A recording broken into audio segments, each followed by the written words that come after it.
brain machine. Hey, what's up with it, y'all? Welcome to my podcast, Cold Narratives. I'm your host, Iceberg Green. About to let y'all hear some of these cold narratives. Check it out.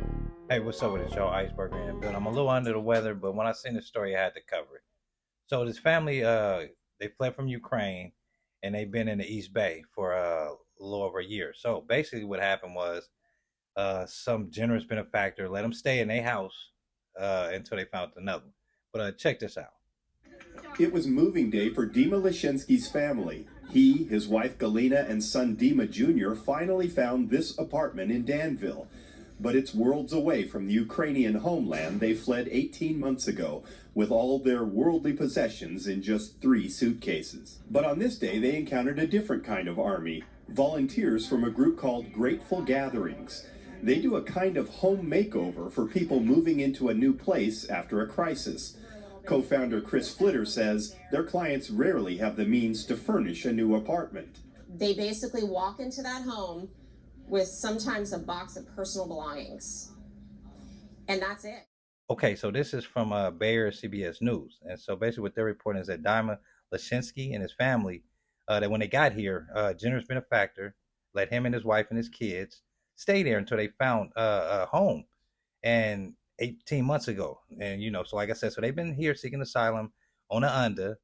Okay, so the whole thing is resources, human rights, resources, and all the stuff that has been going on in the United States of America.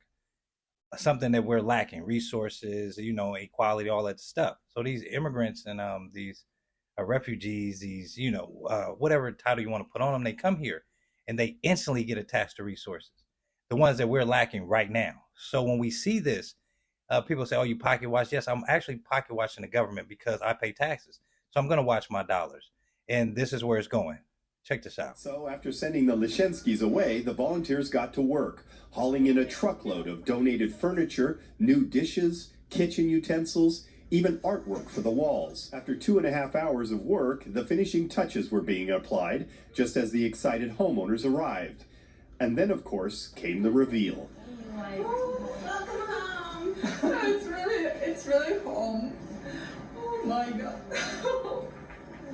Guys, you're amazing. She has never had this, even there in Ukraine. So the fact that she's going to be able to have that here in America, it's just yay, go us.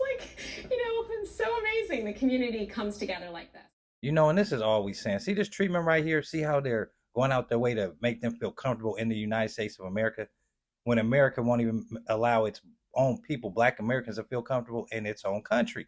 So this is the problem. When we see these warm welcomes to these refugees, these asylum seekers, and they get treated with such a warm welcome based on what they've been dealing with humanitarian issues, and we're dealing with them right now. We've been dealing with them for years. So we understand your pain and what you're going through coming to America to seek the American dream. But we've been here for centuries trying to seek the American dream and still haven't seen it. It's a nightmare, actually. That American dream has turned to American nightmare. But check this out.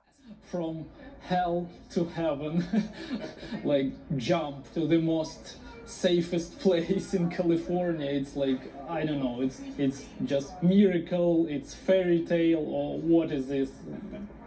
It's something unbelievable, definitely. Actually, it's called the American Dream, where a new place to live only becomes a home because of the welcome you receive when you get there. And this is what I'm talking about, the safest place in the Bay Area. He's in Danville. The most that he's going to get is a parking ticket. That's what I'm talking about, resources. See, and they take them and they send them to these particular places, and they send the other ones that suck up our resources. But the ones that they pick and choose, they send them to places like Danville. This is an example, y'all, of where our tax dollars is getting spent. And they haven't had to work as hard as we have to obtain the little that we have. And they coming over with a lot, man.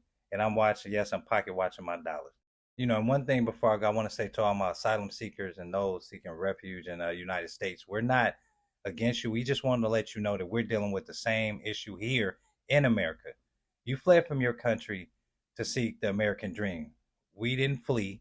We've been here for centuries dealing with this and seeking refuge in our own country. So that's why it is what it is right now, y'all. So I send my condolences once again to everyone who has lost a life at the hands of war. God bless you all and have a good one. I'm out. I want to thank you all for tuning in. I also want to say God bless those going through the struggle. And make sure you watch out for them cold narratives that the government trying to push on us, y'all. To all my black people, I will be nothing without y'all. God bless you all.